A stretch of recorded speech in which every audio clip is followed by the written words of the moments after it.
Welcome to Ridhima kitchen. வாங்க இன்றைக்கி நம்ம வீட்டில் ஒரு பரங்கிக்காய் பால் கறி பார்க்கலாம். இந்த பரங்கிக்காய் தான் நான் எடுத்துருக்கிறது.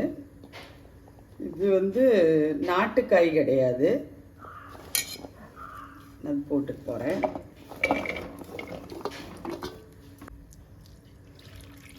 சீக்கிரமாக வெந்துடும். நீங்கள் குக்கரில் வச்சாலும் வச்சுக்கலாம், ஆனால் உடையும். நம்ம வீட்டில் இப்படி வைப்போம், இங்கே குக்கரில் வைக்கிறதுனால வச்சுக்கலாம். இந்த காய்களுக்கே ஒரு தண்ணியோட தன்மை உண்டு. அது கொஞ்சம் தண்ணி விடுற காய்க தான். வேகட்டும். பரப்பு அரைக்கிறதுக்குள்ளதை பார்த்துடலாம். 1/2 கிலோ காய் எடுத்துருக்கிறேன். அதுக்கு நம்ம வீட்டு அளவுக்கு 2 ஸ்பூன் தேங்காய் வச்சுக்கிட்டேன். இது மாதிரி 3 பச்சை மிளகா வச்சுருக்கிறேன். 1 கரண்டி ஜீரகம் வச்சுக்கிறேன். உங்கள் வீட்டு விருப்பத்துக்கு தகுந்த மாதிரி தேங்காய், காரம் எல்லாம் எடுத்துக்கலாம். இதுலேயே மஞ்சப்பொடி போட்டுடலாம். அது நமக்கு தேவையில்லைன்னா இதில் கூட மஞ்சப்பொடி வச்சு அரைச்சிக்கலாம். மஞ்சப்பொடி போடாமல் இந்த பால் கறி செய்யலாம்.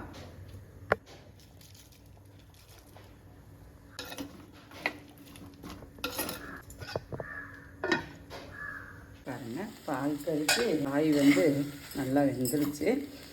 இந்த டைம் நான் தேங்காய், ஜீரகம், பச்சை மிளகு 3 அரைச்சிட்டேன்.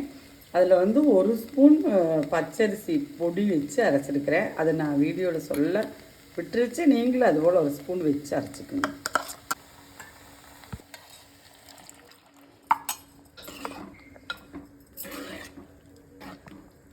ரொம்ப நல்லா டேஸ்ட்டாக இருக்குங்க.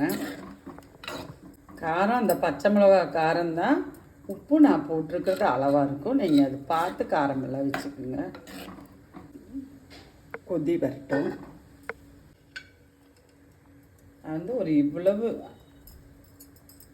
நாட்டு சர்க்கரை சேர்த்துக்கிறேன். உங்களுக்கு விருப்பம் இருந்தால் சேர்த்துக்குங்க. சேர்த்துனா ரொம்ப அது ஒரு டேஸ்ட்டு நல்லா. பொதுவாகவே இந்த காய்க்கு இனிப்பு கொஞ்சம் கம்மியாக இருக்கும். இந்த சின்ன பரங்கிக்காய்க்கு, நம்ம நாட்டுக்காய்க்கு இனிப்பு அதுலேயே இருக்கும்.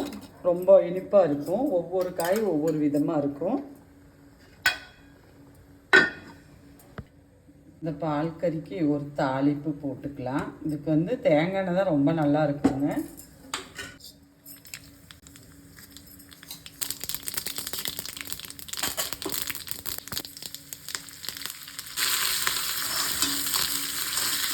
பால் கறி ரெடி ஆயிடுச்சு.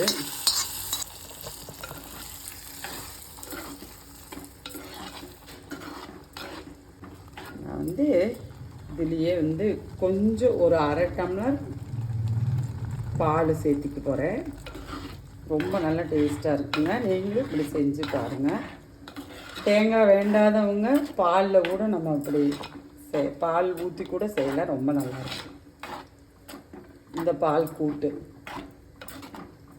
நீங்களும் வீட்டில் இது மாதிரி செஞ்சு பாருங்கள். ரொம்ப நல்லாயிருக்கும். நம்ம வீட்டிலலாம் ஏதாவது விசேஷ நாள்னா கம்பல்சரி இந்த பால் கூட்டு இருக்குங்க. நம்ம வீட்டிலன்னு இல்லை, நிறையா பேர்த்து வீட்டில் இருக்கும். இது மாதிரி செஞ்சு பாருங்கள். வாங்க நம்ம வீட்டில் சாப்பிட்லாம். நன்றி, வணக்கம்.